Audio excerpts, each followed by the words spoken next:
In the Catalog pane, right-click the Snail Habitat Analysis tool and choose Edit.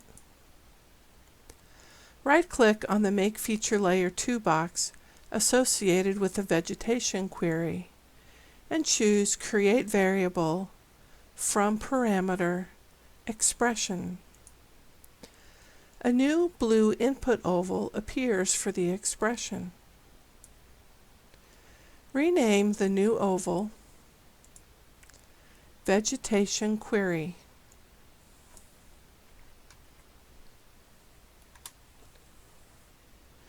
Move or resize if needed. Right-click the Vegetation Query oval and choose Parameter. A P appears next to it. Save the model and close it.